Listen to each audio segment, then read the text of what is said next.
RSP contributions are always going to have the most impact the higher your income is. I'm Cameron Young, Certified Financial Planner. And today, we're going to be diving into Reddit to take a look at questions from young professionals in Canada. Let's take a look. Kind Cardiologist 905 asks, using my RSP to pay off debt. And a little bit of extra context here, they have $12,000 in credit card debt and $30,000 in line of credit debt, and then $50,000 in the RSP. So this is a bit of an interesting question because, most people would think, no, you cannot take money out of your RSPs until retirement. You're going to have to pay tax on that money that you're taking out. And this is true. But if you look at something like credit card debt, which usually carries an interest rate of 20, 21, maybe even higher than that, 22%. This is a debt that you want to get rid of. It's typically considered bad debt. Something like a mortgage with a really low interest rate of like 2, 3, 4%. You really shouldn't be nearly as motivated to pay that down as quickly. But something like a credit card at such a high interest rate, you're getting killed in interest every single year. If you take money out of an RSP, yes, you are going to have to pay tax on it, say 20, 30, maybe even 40%, depending on your tax bracket. But then you can eliminate that debt and essentially save yourself the 20% in interest every year. If you look at it in the sense of, okay, I'm getting a 20% return on my investment by putting my money against my credit card and not having to pay that interest any year, it's actually a really good way of getting a rate of return, and good luck trying to find that in the regular stock market without getting extremely lucky. So not that it's inherently a bad idea to pull the money out of the RSP to pay off the debt. It just needs to make sense in the situation. I would say the credit card makes a lot of sense to get rid of, given that you're not in a crazy high tax bracket to begin with. Line of credit is a little bit more of a nuanced question, because if your line of credit is only at, say, 6, 7, or 8%, the amount of money you lose by taking out of an RSP to pay it down probably isn't worth it. But once again, it's going to depend on what the interest rates are and what your tax bracket is. Another important question too is if you can afford to make the payments on your credit card. Because if you're unable to do so, you find yourself delinquent, you're late on payments, maybe you even miss some, and your credit score is now starting to take a hit, it's even more of a reason to pull those RSP funds out and make sure you eliminate that debt and get yourself in a better financial position. Like, yes, it's not ideal. You're probably going to lose 30% of it in withholding taxes when you withdraw the amount. But eliminating that high interest debt should be a priority for any Canadian. And it's something that in certain situations might make a lot of sense for you. That's a great question, though. We'll move on to the next one. J Chill Guy asks, my TFSA is maxed, my RSP is maxed, my first home savings account is maxed. What's next? First of all, J Chill Guy, if that is true, congratulations to you, because that is extremely impressive, especially at 27 years of age. Asking what's next is kind of a funny question. You should probably enjoy life a little bit, go spend some money, take a vacation, travel the world, whatever it may be that way. But truthfully speaking, if you do want to keep investing, your only other option really at this point is a non-registered account. So a non-registered account is essentially just a regular investment account, but that is fully taxable. So any interest you earn within the account, any dividends that are paid, any realized capital gains, you have to pay tax on it in that tax year. Whereas things like the TFSA, generally completely tax-free, your RSPs, tax-deferred. The non-registered account, unfortunately, is a taxable account, so you can't get away from it there. And that's typically what we see when Canadians do max out their TFSAs and their RSPs. Your only last choice of resort is that non-registered taxable account. Not that it's necessarily a bad thing, just the tax will eat into your returns a little more than, say, a TFSA or an RSP would. But realistically speaking, you've done extremely well for yourself maxing out all these accounts. Your goal every year going forward should be to make those TFSA contributions when you get that extra room from the government. Make an RSP contribution when it makes sense to do so, of course. And then any excess funds, if you still want to continue to invest, non-registered is going to be the best way to go for yourself. It's a great question, though. Congratulations again. Let's move on to the next one. A Dash of Honey asks, moving TFSA and RSP funds out of RBC into Wealthsimple. So this is actually a bit of an interesting question, and this might be a bit of a hot take that this move is not for everyone. If you look online, sites like Reddit, the internet, almost everybody will tell you you need to get out of the big banks, you need to put your money in Wealthsimple or Questrade, and then you need to make sure you're investing in low-cost ETFs for the long term. And strictly from a mathematical standpoint, yes, if you're investing for 20, 30 years, this is the cheapest and probably most efficient way to get to your retirement goals.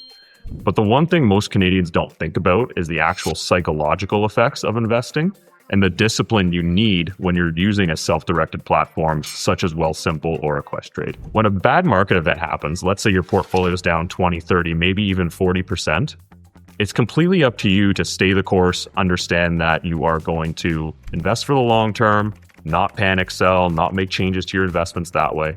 And for some Canadians, this is just not an easy thing to do. While the banks do charge high fees and typically have underperforming products, they do have advisors there on staff and people that are managing your portfolio for you in the background, doing the best job that they can to make sure that your goals are met and that you stay invested that way. It's tough to just say that the Wealthsimple approach is the right approach for every single person, because if you are an emotional investor and can't handle managing these types of things yourself, then it's probably not the right move for you, especially if you don't have the knowledge and the know-how to make trades through the platform.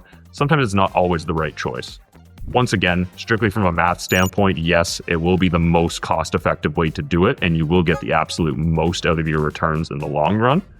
But this is not the blanket approach for every single individual out there. There's certain individuals that simply wouldn't invest otherwise without the help of their advisor working at a bank, giving them the advice that you need to stay invested. Here's the reasons why, maybe this market correction isn't going to last very long. All sorts of different things that really help with the psychological approach of things. I do think this is a great question and a great discussion to be had, because it's truly not just a simple answer. Really appreciate your question. Let's move on to the next one. Perfect Piano 6364 asks, did I make a mistake by maxing out my RSP contribution room? For a little added context here, they made about $100,000 in 2025, but they're expecting their income in 2026 to be substantially larger, roughly around the $170K marker. But they haven't actually reported this RSP contribution on their tax return yet. So this is always the game with RSPs, and the whole idea behind them is you want to apply your RSP contributions to your high income earning years. An RSP is very simple in the way it works, in that you put $1 in. Let's say you're at a 40% tax bracket that you would have paid tax on. You get that 40% in taxes back, 40 cents coming your way. That's a good deal. Eventually down the line, when you're retired, you take that $1 back out. Maybe you're only in a 20% tax bracket. You pay that 20 cents in taxes. You essentially just saved yourself 20 cents in taxes, that 20% marker there. And the higher your income is, the more benefit an RSP is going to have to you, just because naturally you're going to be in a much higher tax bracket. Now, nobody has a crystal ball, and it's tough to project what your income earnings are going to be like in the future. If you have a pretty good idea that, you had $100,000 of earned income in 2025, and in 2026, it's probably going to be more around 170K, then absolutely it makes sense not claiming that RSP contribution on your 2025 taxes and waiting until 2026 to apply it then. The benefit will just be that much greater for you. However, certain things do happen in life. Maybe you get sick, maybe you get laid off from work, and your income ends up being a lot lower than you thought it would. And this is why it can be tough sometimes to make these decisions. But as a general rule of thumb, if you're relatively confident in the stability of your job, the fact that your income is still going to increase, RSP contributions are always going to have the most impact the higher your income is. Not that it's a mistake to contribute it when you're making $100,000 a year and applying it. You'll still get a benefit out of it, but you're definitely in a much higher income bracket at that 170K marker, and RSPs will be much more beneficial to you then at that point. Something you can do as well once you actually do get that refund back, what a lot of Canadians don't do is they take that refund and they spend it, when really what they should be doing is recontributing it back to an RSP or your TFSA, for example. Especially when you make that type of contribution at 170K, your tax refund is going to be pretty large, and you want to make sure you're deploying it for something that's in your best interest. Legal Bar 2015 says, this is more of a statement than a question, maximizing an RSP is a mathematical mistake for Gen Z professionals not in their peak earning years. So I do get what this individual is saying, because the math will tell you that if you are in a very high tax bracket and a high income earner, your RSP contributions will get the most benefit at that point. You're in a 40% tax bracket, maybe even pushing a 50% tax bracket. Those RSP contributions are going to have a very strong impact. And then it's very likely that in retirement, you're in a much lower tax bracket, which is going to have an overall benefit for you when you withdraw those RSP funds and pay less tax overall. Really, it's that, tax minimization strategy that way. But what this doesn't take into account is the fact that we don't have a crystal ball, and you truthfully don't know that when your peak earning years are going to come, and if you'll even hit your peak earning years that way. Let's say you're making $100,000 right now, and you think that, in your career, you might make 150, 160. Then yeah, the math would probably tell you that you should hold off on those RSP contributions and make it during those years. But what happens if you were to get sick? What happens if you get laid off from your job or make a drastic career change and your incomes drop substantially? We don't know these things, and it's very tough to predict them. And maybe it would have made more sense to make those RSP contributions when you were making $100,000 a year. The second kind of idea behind this, especially if you're kind of withholding contributions to an RSP, you really need to be making contributions somewhere else to kind of keep that compounding effect going, such as putting money into a tax-free savings account. Even contributing at, when you are in a lower income bracket, getting that refund coming across to you and then recontributing your RSP refund into a tax-free savings account or back into your RSP can actually have pretty good benefits in itself. From a tax standpoint, sure, maybe it's not the most efficient thing that you could do, but if you take your refund and then contribute it to a tax-free savings account, get your tax-free savings account starting to compound and grow more, that has plenty of benefit in itself that way. So once again, strictly from a math standpoint, sure, you should be attempting to wait from your highest income earning years. But realistically, we know how unpredictable life is, and it's very tough to do this without that crystal ball that I mentioned earlier. I think if you're generally in a relatively high tax bracket, you shouldn't be trying to optimize it down to the very last penny. Make those RSP contributions, get that refund, and recontribute it to, say, your tax-free savings account or your RSP again to get a refund on your refund. Those were all great questions. Let me know if you guys have any more financial questions down in the comments below.